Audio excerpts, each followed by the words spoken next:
The country continues to mourn the loss of Supreme Court Justice Ruth Bader Ginsburg. Justice Ginsburg, who spent almost 3 decades on the nation's highest court, died last night of metastatic pancreatic cancer at the age of 87. In her honor, the flag outside the United States Supreme Court is flying at half-staff. Ginsburg is being remembered as a champion of gender equality and the rule of law. Since her death was announced, tributes have been pouring in from all over the country. Fox News correspondent Ray Bogan has more.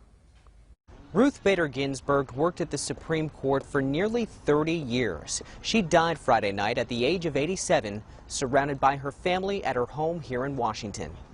Outside the Supreme Court, mourners are leaving flowers, cards, and signs to pay tribute to Ruth Bader Ginsburg, the second woman to serve on the nation's highest court and its liberal leader. House Speaker Nancy Pelosi called Ginsburg an icon who, quote, leaves an enduring legacy of progress for all women.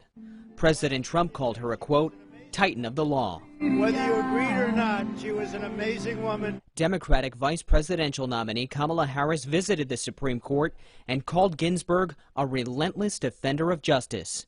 But she also foreshadowed replacing the late justice and tweeted, the stakes of this election couldn't be higher. The voters should pick the president, and the president should pick the justice. President Trump tweeted about nominating a replacement. He addressed Republicans and tweeted, we were put in this position of power. We have this obligation without delay. Senate Majority Leader Mitch McConnell stated, President Trump's nominee will receive a vote on the floor of the United States Senate. The precedent is when you have the presidency and the Senate of the same party, that they move forward with nominations. President Trump put out a list of more than 40 people he could nominate.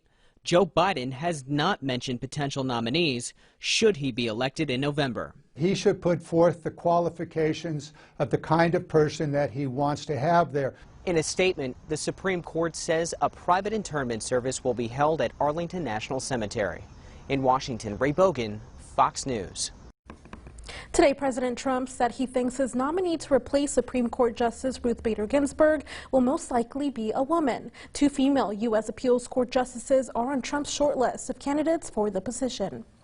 Barbara Lagoa, a Cuban-American, and Amy Coney Barrett, a conservative Catholic, are reportedly among the top contenders. Lagoa is 52. She's a former Florida Supreme Court judge and was nominated by President Trump to the 11th Circuit Court of Appeals a year ago. Prior to that, she spent less than a year on Florida Supreme Court, where she was the first Latina judge.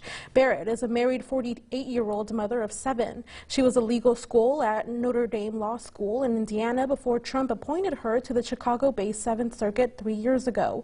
A Barrett nomination would likely be more controversial. Her strong conservative religious views have prompted abortion rights groups to say that if confirmed by the Republican-led U.S. Senate, she would likely vote to overturn the landmark 1973 Roe v. Wade Supreme Court decision that legalized abortion nationwide.